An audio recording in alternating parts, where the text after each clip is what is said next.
বিদ্যালয়খন 1926 চনতে স্থাপিত হৈছিল আৰু এই বিদ্যালয় সেই সময়ত এই অঞ্চলৰ গুণী জ্ঞানী বহু মানুহে এই বিদ্যালয়খন মানে স্থাপনত যথেষ্ট আগভাগ লৈছিল।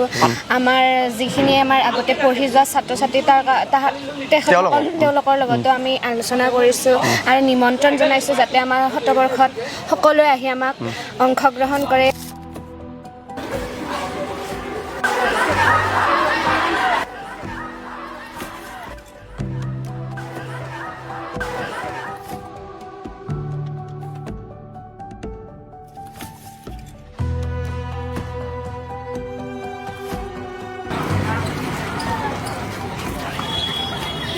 আজি আমি আহি উপস্থিত হৈছোঁ বজালী উচ্চতৰ মাধ্যমিক বিদ্যালয়ত। আপোনালোকে হয়তো গম পায় যে এইবেলি 100 বছৰ সম্পূৰ্ণ হ'ব বজালী উচ্চতৰ মাধ্যমিক বিদ্যালয় আৰু আমাৰ মাজত আজি উপস্থিত আছে অধ্যক্ষ ছাৰ। তেখেতৰ পৰা আমি জানিবলৈ চেষ্টা কৰিম যিহেতু প্ৰস্তুতি কেনেধৰণে চলি আছে। ছাৰ কি ক'ব এই বিষয়ে? আমাৰ আচলতে শতবৰ্ষৰ প্ৰস্তুতি সুন্দৰকৈ চলি আছে। আমি যোৱা 2025 জানুৱাৰী মাহৰ 5 তাৰিখে মাংগলিক অনুষ্ঠানেৰে এই শতবৰ্ষৰ আৰম্ভণি কৰিলোঁ আৰু 2026 চনৰ 16, 17, 18 তাৰিখে আমাৰ এই অনুষ্ঠানৰ সামৰণি পৰিব।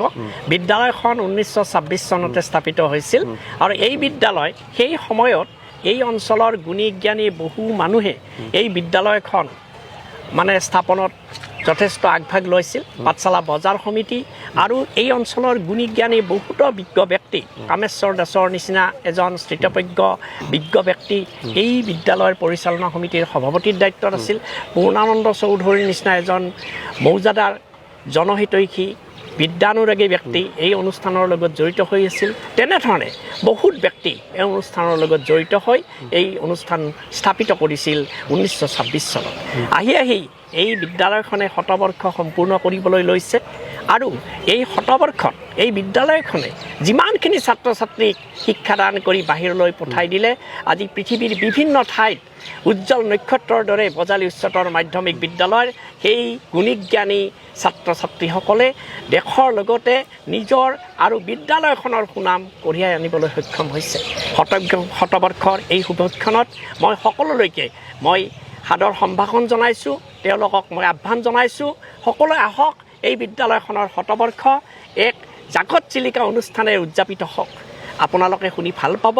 বিদ্যালয়খনৰ প্ৰাক্তন উপাধ্যক্ষ নগেন শৰ্মা তেখেতক বহুতে নগেন বিএছচি বুলি কৈছিল। তেওঁলোকৰ পৰিয়ালে ইয়াতে এটি মানে অৰ্থদান কৰিছে। স্মৃতি ভৱন, নগেন শৰ্মা মেমৰিয়েল স্মৃতি ভৱন এটি ইয়াত নিৰ্মাণ হৈ আছে, কাম চলি আছে।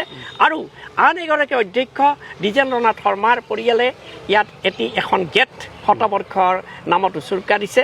তেওঁলোকে এই গেটৰ কাম অতি সোনকালে আৰম্ভ কৰিব। এই দুটি স্থায়ী কাম হোৱাৰ উপৰিও বিভিন্ন ব্যক্তি আমাৰ লগত যোগাযোগ কৰি আছে, তেওঁলোকে অনুদান আগবঢ়াই আছে, তেওঁলোকৰ সহযোগিতাৰ বাবে আমাক প্ৰতিশ্ৰুতি দিছে আৰু মই ভাবোঁ অতি সৰ্বাংগ সুন্দৰভাৱে শতবৰ্ষ অনুষ্ঠানটি উদযাপিত হ'ব। ধন্যবাদ ছাৰ। আৰু প্ৰস্তুতি ধুমধামেৰে হ'ব? হয়, ধুমধামেৰে হ'ব। আমি গৈছোঁ ব্যক্তিগতভাৱে, কাৰণ সেই সময়ত মোবাইল ফোনৰ তেনেকুৱা প্ৰয়োভৰ নাছিল, মানে মোবাইল নাম্বাৰ নাছিল। আমি শতবৰ্ষৰ আটাইতকৈ এতিয়ালৈকে পোৱা মানে জ্যেষ্ঠ ছাত্ৰজন, তেওঁৰ 93 বছৰ বয়স, 1952 চনতে এই বিদ্যালয়ৰ পৰা HSLC তেওঁ পাছ কৰিছিল। সেইজন ছাত্ৰক আমি লাগ পাইছোঁ আৰু তেনেকুৱা কেইবাজনো ছাত্ৰ, প্ৰায় হয়তো 90 বা 85 বৰ্ষৰ ঊৰ্ধৰ ছাত্ৰক আমি লাগ পাইছোঁ আৰু শিক্ষক এগৰাকীক লাগ পাইছোঁ যাৰ বয়স এতিয়া 93 বছৰ, এই বিদ্যালয়ৰ শিক্ষক আছিল। আৰু বহু ছাত্ৰ ছাত্ৰী আমি লাগ পাইছোঁ যিসকলৰ বয়স হয় 70ৰ পৰা 90ৰ ভিতৰত। অতি আগ্ৰহেৰে তেওঁলোকে এই বিদ্যালয়ৰ শতবৰ্ষ উদযাপন কৰিবলৈ বাট চাই আছে, আমাক স্বাগতম জনাইছে আৰু তেওঁলোকৰ হিয়া আজুৰি নিজৰ যিখিনি পাৰে তেওঁ অনুদান আগবঢ়াইছে আৰু সকলোকে ইয়াৰ বাবে উৎসাহিত কৰিছে। আৰু ভাবোঁ মই বাকী যিসকল ছাত্ৰ ছাত্ৰীক আমি যোগাযোগ কৰিব পৰা নাই, বহুতৰ ফোন নম্বৰ আমাৰ ওচৰত নাই, কাৰণ সেই সময়ত তেনেকুৱা ফোন নম্বৰ নাছিল। আমি আজি মোৰ এই বক্তব্যৰ জৰিয়তে মই সকলোকে কৰজোৰে আহ্বান জনাইছোঁ, আপোনালোকে আগুৱাই আহক। আপোনালোকে আগুৱাই আহি আপোনালোকৰ ফোন নম্বৰ বা যোগাযোগ কৰাৰ কাৰণে আমাক ন্যূনতম সুবিধাখিনি দিয়ক, যাতে কোনো ষ্টুডেণ্টে, কোনো শিক্ষক বা কোনো হিতাকাংক্ষী আমাৰ ইয়াৰ পৰা বাদ পৰি নাযায় এইখিনি মই কৰোজৰে সকলোলৈ প্ৰাৰ্থনা জনাইছোঁ। ধন্যবাদ ছাৰ। বৰ্তমান সময়ত পঢ়ি থকা ষ্টুডেণ্টৰ ওচৰলৈ আমি যাম, যিহেতু শতবৰ্ষ আয়োজন চলি আছে। তো এই উপলক্ষে মই আহিছোঁ আজি বজালী হাই ছেকেণ্ডেৰীলৈ। কি ক'বা আজি, কেনেকুৱা লাগি আছে? যিহেতু শতবৰ্ষ পাবহি আৰু কেইদিনমান পিছত শতবৰ্ষ পাৰ হৈ যাব বজালী হাই ছেকেণ্ডাৰীৰ। তোমালোকে বৰ্তমান পঢ়ি আছো, কেনেকুৱা আনন্দ লাগি আছে? বহুত ভাল লাগিছে আৰু এই যে আমি মহান অনুষ্ঠানটি পাম তাৰ কাৰণে আমি বহুত গৌৰৱ অনুভৱ কৰিছোঁ। আমাৰ যিখিনি আমাৰ আগতে পঢ়ি যোৱা ছাত্ৰ ছাত্ৰী তেওঁলোকৰ লগতো আমি আলোচনা কৰিছোঁ আৰু নিমন্ত্ৰণ জনাইছোঁ যাতে আমাৰ শতবৰ্ষত সকলোৱে আহি আমাক অংশগ্ৰহণ কৰে শতবৰ্ষৰ অনুষ্ঠানটিত আৰু আমাক মানে ভালকৈ চলাই নিয়াত সহায় কৰে। ধন্যবাদ। আৰু আছে আমাৰ মাজত ভাইটি এজন আছে, তাৰ পৰা আমি জানিবলৈ চেষ্টা কৰিম। কি ক'বা, যিহেতু তোমালোকৰ কিমান ভাগ্য ভাল যে তোমালোকে ধুনীয়াকৈ পাবা যে শতবৰ্ষ 100 বছৰ সম্পূৰ্ণ হৈ যোৱাৰ সময়ক্ষণত তোমালোকে পঢ়ি আছো, কি ক'বা?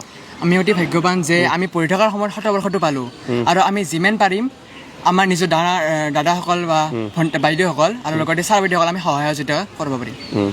আৰু যিহেতু বেছিদিন নাই, জানুৱাৰীত আহি আছে, বিভিন্ন ইয়াতে কালচাৰেল প্ৰগ্ৰেম হ'ব, ধুনীয়া অনুষ্ঠান হ'ব, বিভিন্ন ঠাইৰ পৰা ল'ৰা ছোৱালীসকল আহিব, বিভিন্ন ঠাইত বৰ্তমানো আছে তেওঁলোকো আহিব, তেওঁলোকক কি ক'বা?